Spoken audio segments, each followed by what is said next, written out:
and welcome to another episode of The Brand Called You, a podcast and video show which brings you leadership lessons, knowledge, experience, and wisdom from hundreds of successful people around the world. If you're new to the channel, please subscribe so you won't miss a new episode. I'm your host, Frits Bussemaker, and today I'm very pleased to have a conversation with Kylie Hendriks. Kylie, welcome to the program. Thanks, Frits. Nice to be here. Allow me to introduce you briefly to the audience. You are an NDIS auditor, and we'll definitely cover what that means. An advocate for people with disabilities. You have extensive management experience in both public and private hospitals. You are a nurse by education, and you live in Melbourne, Australia. Is that right? That is correct, yes. Hey, NDIS, I just mentioned that. What's that? What does that mean? So that is our, it stands for National Disability Insurance Scheme. So it's a government scheme that funds, it helps people living with disabilities to be able to afford the equipment and the support they need to be able to live an independent life. It reduces the burden on a person with disabilities and also their families and carers. So it's a government-funded system. Look, in Australia, it's relatively new in the grand scheme of things. It's probably been around for about 15 years, but it's still got some kinks. We're still working out. There's a lot of discussion still, and still many changes going on in that space. So yeah. Okay, relatively new scheme. Disability. What's the definition of a disability in this case? It varies. So it's quite a complex system. So what would happen is a person would apply for the funding and present a number of reports. So they would be functional and cognitive reports about, how that impacts their living in daily life and what they need to support them to have an independent life if they can. So there's really not one true definition, but it does encompass mental health, like living with schizophrenia. Yeah. Or any other mental health disorder, and any physical disability, so whether that be an amputee, and covers the spectrum of people living with autism or anything like that. So it's really about having an assessment to see how much it impacts your life as to whether you receive funding or not, and how much. So yeah. Okay, great. Thank you for that explanation. Now, before we're going to continue talking about healthcare auditing, I was interested. How did you become a nurse? Was that like a vocation, or did your parents? Okay, well, you have to find a job. How did that happen? Yeah, probably the latter. Yeah. To be honest, I was one of those people that never really knew what they wanted to do. All that I knew was that I needed to get a job.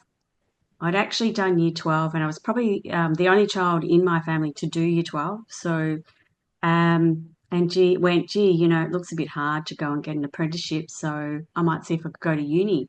So then what did I choose? Well, my mother and father had worked up at the local hospital. My father was, worked in the maintenance, and my mother was what we call an AIN, an assistant in nursing. So those areas were familiar. I like people. Mm-hmm. I like helping people. So I thought, oh, that'll do. And I liked biology. So I went into nursing.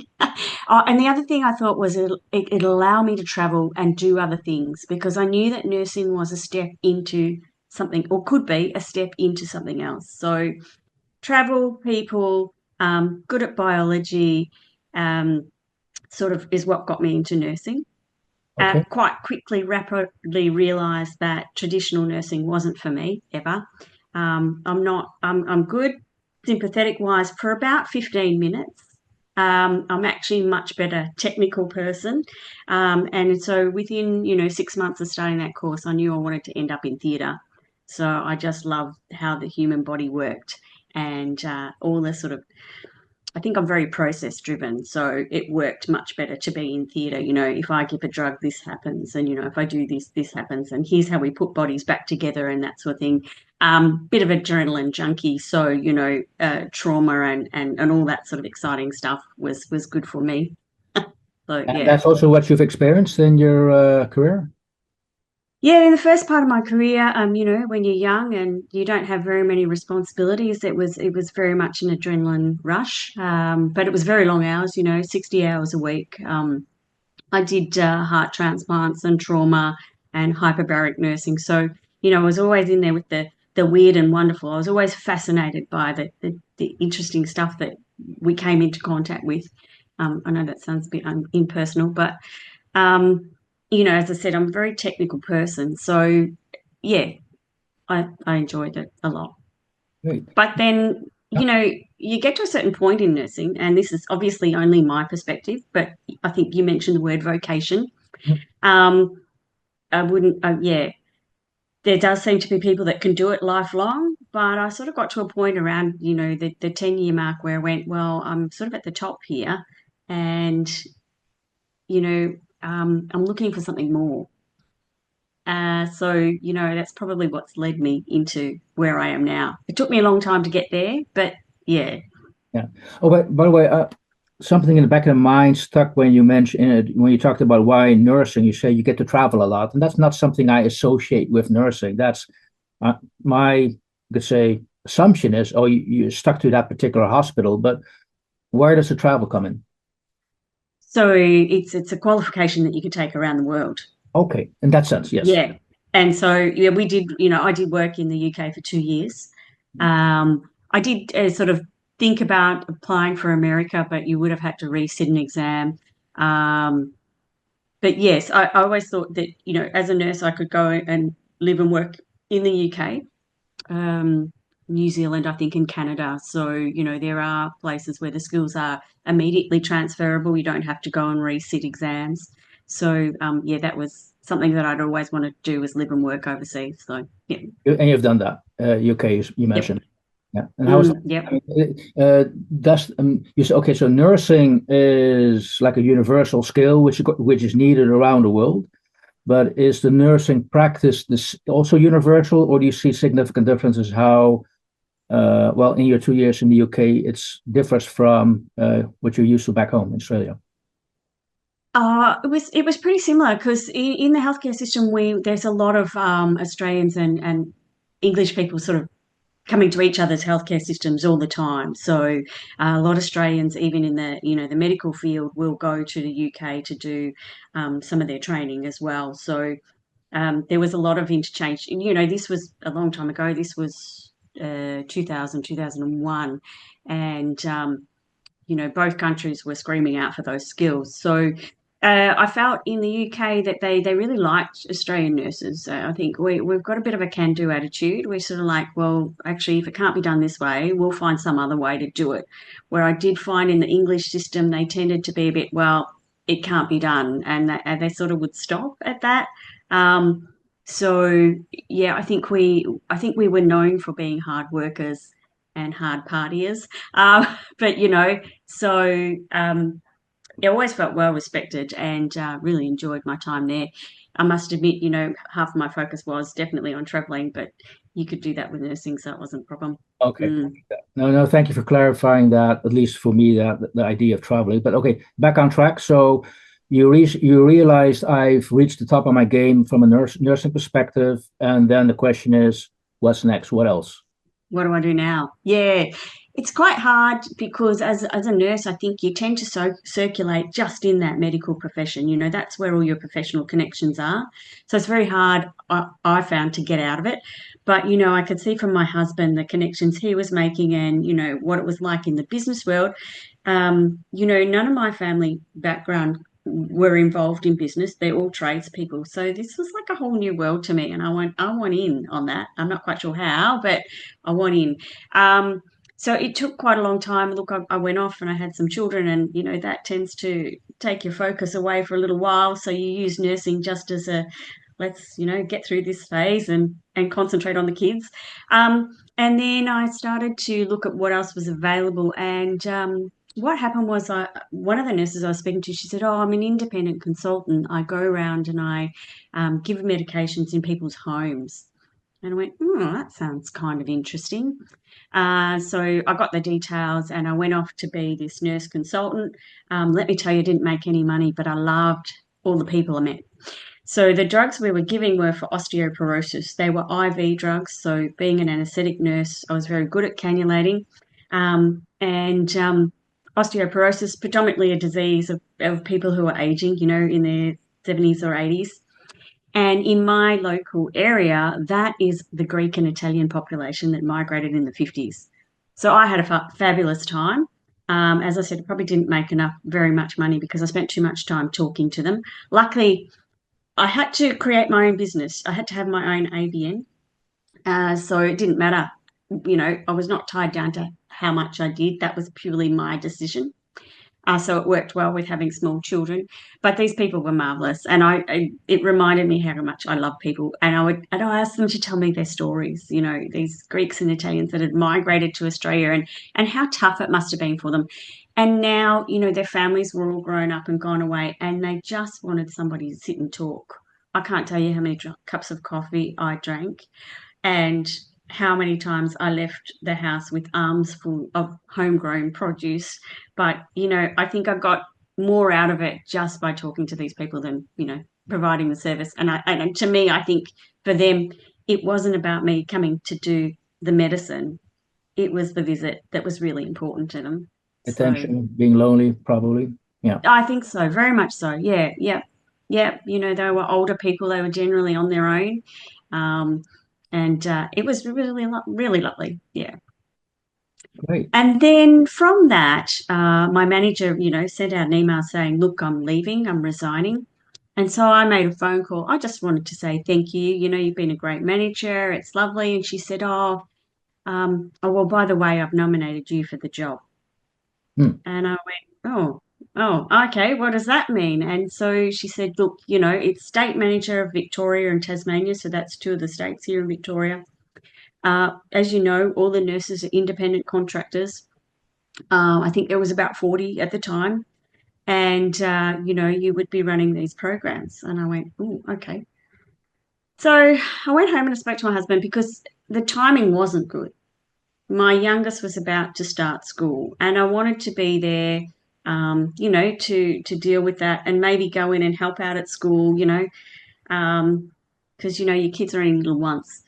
So the timing was pretty terrible. And, we talked about it. And in the end, I thought, these sort of opportunities don't get often. You don't get them very often. And sometimes the timing's not right, but this is the way I can change. It was a totally different role. It was a business role, not a clinical role. You need the clinical knowledge. And so I took it and I got the job. And so, that was probably where I started to move into this space. And so that was around 2011. And it was amazing. And it was probably where I started to develop my love for quality management. And at the time, I didn't even know that existed. Um, I didn't even know that was a word.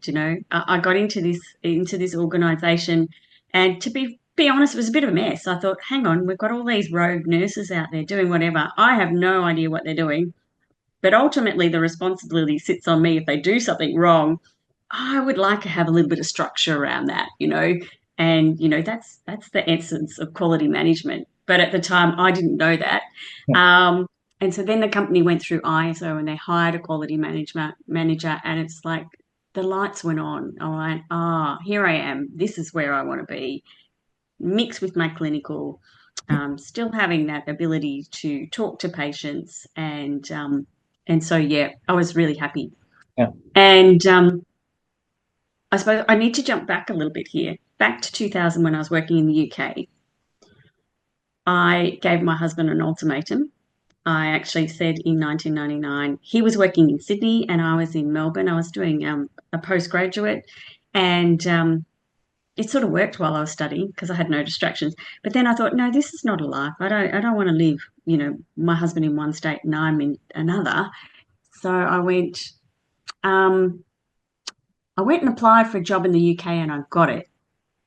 You can come or not.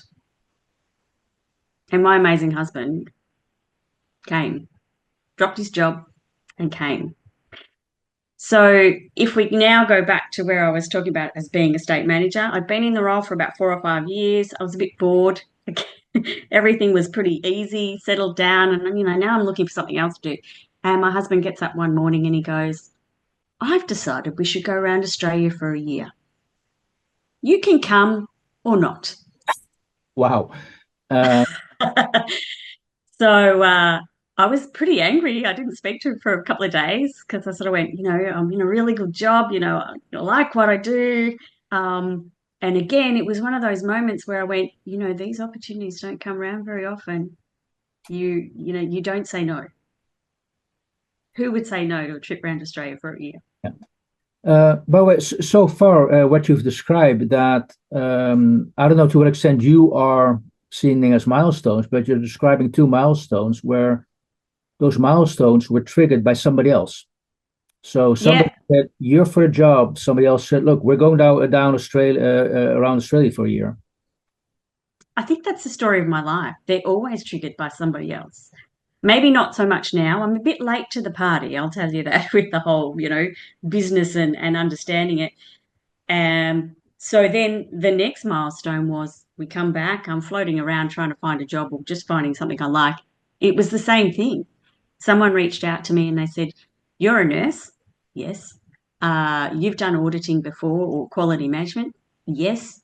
Well, there's this new scheme called NDIS and we need nurse auditors. And it was the same thing. This time, though, the timing was perfect. But I just had no idea what NDIS was and had very little exposure to people with disabilities. It's just a totally different field from what I was doing.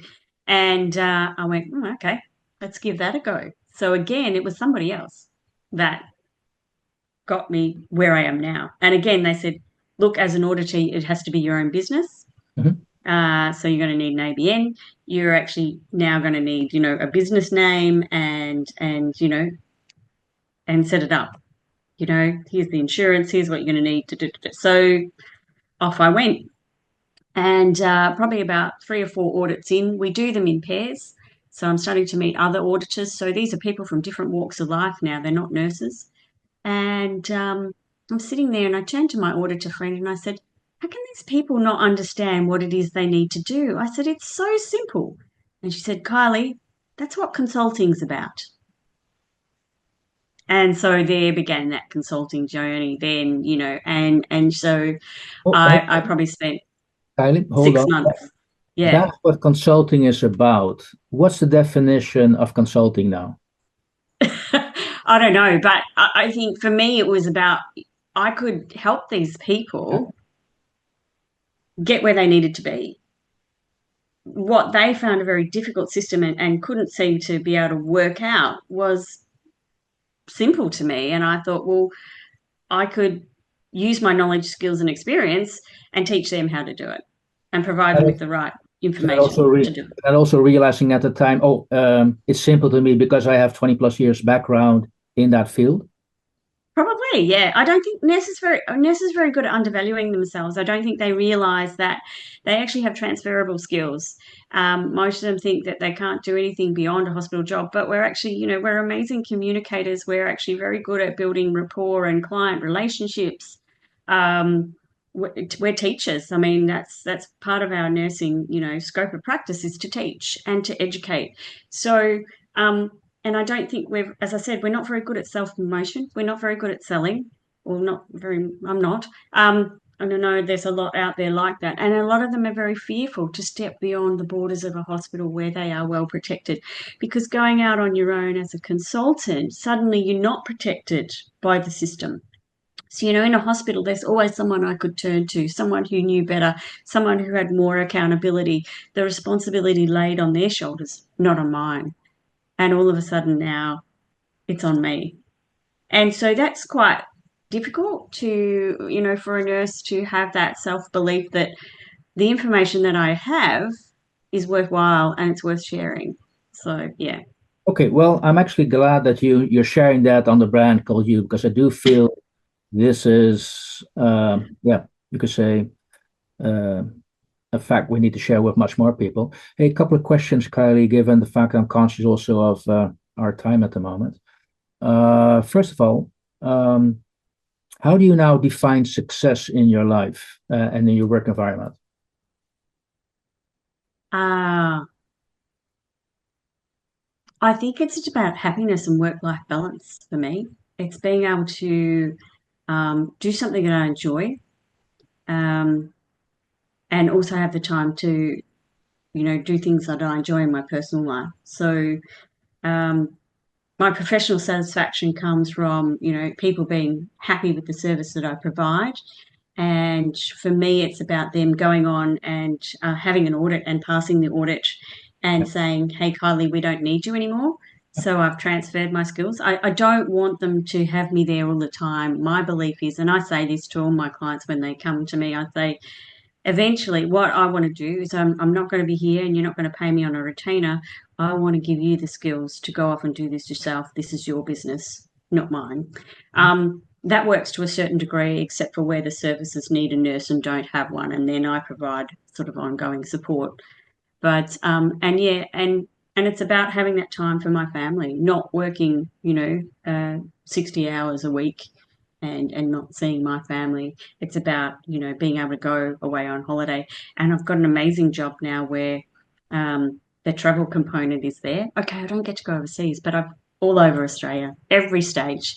And, my husband can come with me. So, busy planning a trip to Broome where I'm providing some teaching for 2 days. And, we're going to go to the most northern part of Western Australia and check it out. So there you go.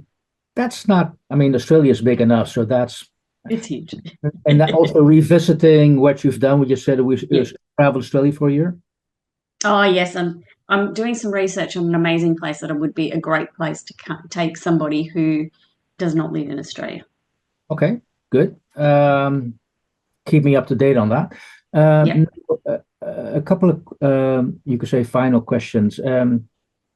Well, I've noticed also that opportunities present themselves to you in your career with not necessarily by something you've triggered yourself, but you've also shared with us that that basically doesn't have to be wrong. That actually can get you in a better place.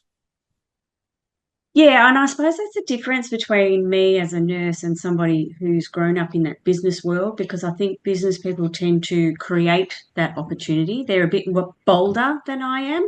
I'm starting to do that now, I think. And as I said, as I said, a bit late to the party, but, I'm starting now to see, there's gaps here and I need to fill that need. So, I've got clients that are in rural, remote, middle of Australia. Yeah. To fly a trainer in is exorbitant. So I'm starting to now create, online training modules. So now I'm starting to, and I've gathered up a group of networking is very important to me. And I've started to reach out to people that I see have similar values that are in the space. And, we're starting to run sort of symposiums or conferences. And, I'm starting to think that we need almost like you have, your communities. We need to get all these disability service providers together. They would be more powerful as a group than a single voice who is all saying the same thing, to a minister. So I'm thinking that, a group of us are now starting to talk about, you know, trying to create this network. There's a couple out there, but they're sort of funded by the government, which tends to control, what goes on. But, this networking really needs to happen in this space because there's a lot of people who are experiencing the same things. And when we get them together and they start talking, they can help each other. So, Yeah, you know, it very much reminds me of what you said in the way beginning. I like people, and basically you're just sharing with me. Okay, I like also what you're doing right now is basically just seems to be like okay, I like the people, so I want to do want to help them. connecting people, often what I do is connect people. I'm trying to work out how can I make that financial, Yeah, but yeah, often I'll connect people or I'll think of somebody and I'll go, oh, you need to meet yeah. such and such, and so yeah, and I love talking to people who come from very different walks of life. And in this NDIS scheme, because it's relatively new, a lot of people have come into this area who actually don't have a lot of experience. That's not necessarily always a bad thing. A lot of the times it is quite difficult because they don't have that experience. But when I talk to these people, I'm like, well, what did you do before? Why did this attract you? And so again, I'm getting those stories. Yeah, just like stories, I think. Hmm. Now, maybe there's some people out there who want to study to become a nurse or are a nurse. Any advice you want to give to those people out there, given your own experience? Oh, yeah. Look, it's a really, it's suffering a bit at the moment. The world has a shortage of nurses. I think it's like 3 million they've estimated. So you will always have a job. It's so diverse, nursing can end you. Don't ever think that it's just in a hospital. It's not. There's so many things they can do. I mean, look at me as an example. I still need my nursing registration. I am still a practicing nurse, yet my clinical sort of knowledge is used more in documentation and talking than actually being in a hospital. You do so many things, public health programs, GP surgeries. And I think this is why I went into nursing was there were so many opportunities where you could work as a nurse. It's so diverse. It's great. Look, it can be a very difficult profession. You can get burnt out very easily. Um, you know, I do say that healthcare doesn't make money, and therefore, it's not remunerated like business would be. But you see a lot of nurses go into the business world too. So I think it's a great profession if you like people. Okay. Mm. Final question for my what inspires you? Where do you draw your inspiration from? Probably other amazing people. I think originally, when I first started on this journey, it was my husband, to be Mhm. honest. I watched him in business and I just went, wow. And, I'd speak to him a lot. And then when I got that first job as a state manager, where I stepped into that business world, I had a colleague, she was in a more senior position. I don't know if she ever realized it, but she was my mentor. And I just watched her and just the way she communicated with people, how calm she was. And, I thought, there's somebody that I'd like to model my behavior on. And so it's about meeting people throughout your life that inspire you, or you look at the way that they work and you go, I'd like to take a piece of that. I think is what, yeah, other Yeah. people Yeah. and amazing stories. So yeah, And the colleague you mentioned, she's still around? yes, she's still a very good friend. Yeah, Good. Well, probably don't nothing. call her as often, but yeah. And I don't know, she was never a formal mentor, but I think she knew that, yes, she was my Well, informal mentor. you I might think have it's very an, important. might Yeah. have an opportunity just to tell her. Yeah. I probably have a couple of times, but I think, mentorship is incredibly important. And, I wouldn't mind getting involved in that at some point because I think mentoring, particularly in the nursing space, because we can have a tendency to be quite horrible to each other. New nurses can be treated very badly by older nurses. So I think mentorship is incredibly important in your professional life. Great. Mm. So, Kylie Henry, I want to thank you so much for sharing your story of, being a nurse and how nursing has gotten you into your new role. And again, thank you for being on the brand called You. Loved it. Oh, I'm very honoured to be asked, to be honest. So thank you. Thank you for listening to the Brand Called You videocast and podcast, a platform that brings you knowledge, experience, and wisdom of hundreds of successful individuals from around the world. Do visit our website www.tbcy.in to watch and listen to the stories of many more individuals. You can also follow us on YouTube, Facebook, Instagram, and Twitter. Just search for the brand called You.